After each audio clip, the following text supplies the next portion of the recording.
We have received quite a few emails on cussing and why it's a sin to let a 4-letter word rip every once in a while. Why or why not is this a sin, Pastor John? And is there any difference if it's a word directed at a person, calling someone a name, or just out loud in response to a circumstance like hitting your thumb with a hammer? What would you say?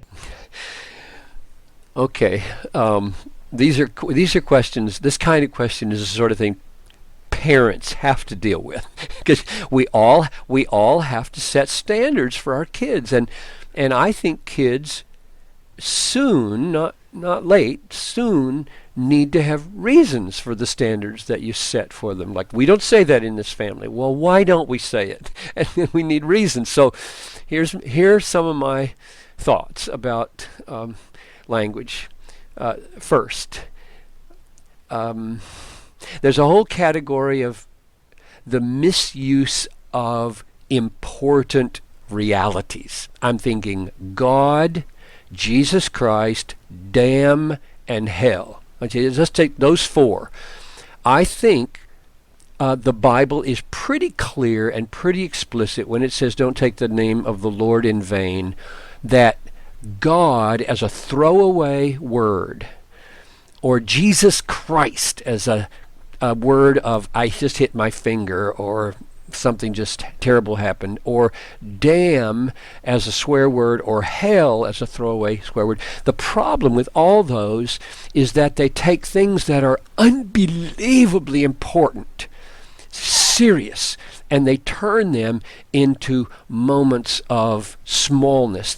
There's a disconnect. There's a lack of coherence and harmony between the way they're being used and the weight that they should carry. If a person uses God and Jesus Christ and damn and hell as a throwaway standard expression of irritation or anger, he is belittling God, belittling Christ, belittling the seriousness of damnation, and belittling hell, and we ought not to belittle these big things. So that's my first take. Second, there's a whole category in the Bible and in English language called crude, crass, vulgar, indecent. Those words didn't come out of nowhere. Those words are invented because human beings in every culture have felt certain things are inappropriate.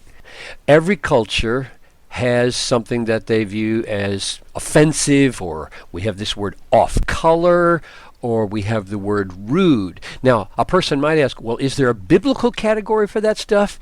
And the answer is a resounding yes. I was talking about this just the other day, maybe 2 weeks ago, or a week and a half ago, with the guys over at Bethlehem Seminary about the category of this kind of ethics. And here's a couple of texts. In 1 Corinthians 13, love is patient and kind. Love does not envy or boast. It is not arrogant or rude. Rude. Now, rude is, in the King James translated, does not behave itself unseemly.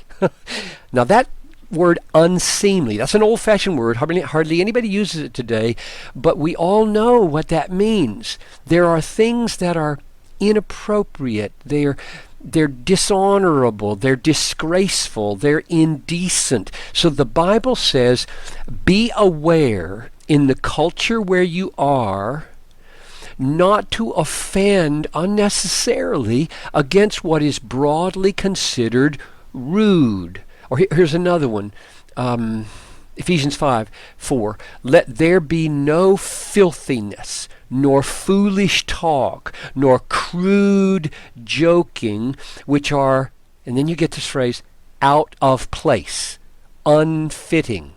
The Greek is anaken, but instead let there be thanksgiving. So Paul knew that there were 100 decisions you'd have to make in life for which you couldn't consult a list. There's no list that's going to work for when something is inappropriately crude or foolish talk or filthiness. And so he's saying, but there is a category, and Christians should not want their language to be crossing over those lines again and again. And right there at the end of that verse is a third thought. So the first thought was taking big, weighty, glorious things and belittling them and speaking as though they weren't important. And the second thought is there's a biblical category for unseemliness and inappropriateness and rude and crude and foolish and filthy, and Christians ought not to want that.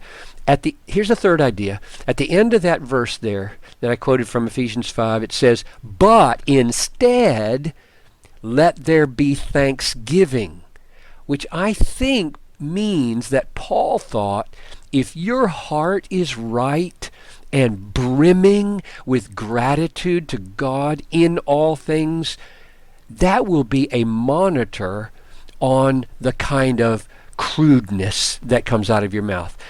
People that tend to use a lot of four-letter words, a lot of scatological talk, a lot of harsh, crude, rough, crass talk, are generally sounding pretty angry. They're not content. They're not happy in Jesus. They're something's out of whack in their heart. So I think a third major issue is your heart right? Are these things coming out of a good heart? Which leads to one last comment. What is it? Ephesians 4, verse 29. "Let no corrupting talk, no foul talk come out of your mouths, but only what is good for building up, as fits the occasion, that it may give grace to those who hear." So here you have Paul explicitly moving beyond gratitude in my heart, which I think is going to wash away most of the crude stuff, but he's saying, let your language always be good for people.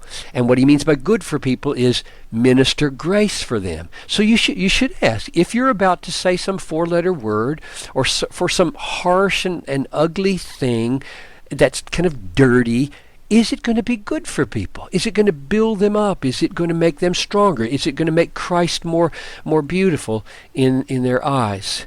So those are general thoughts. Let me see if I can sum them up. Let me try. One, don't debase and cheapen great reality. Number two, does it come under the category of culturally recognized crude, off-color, vulgar, offensive? Three, does it reveal a bitter, overly angry, dissatisfied, rather than thankful heart? And four, does it minister grace to those who hear? We live, you and I both, Tony, know we cherish Christ and the gospel above all, and that should mean that grace is abounding in our hearts. And most of the language that is offensive and questionable is simply contrary to ministering grace and living out of grace. Thank you, Pastor John, and thank you for listening to this podcast. Please email your questions to us at askpastorjohn@desiringgod.org. At desiringgod.org, you'll find thousands of other free resources online from John Piper. I'm your host, Tony Reinke. Thanks for listening.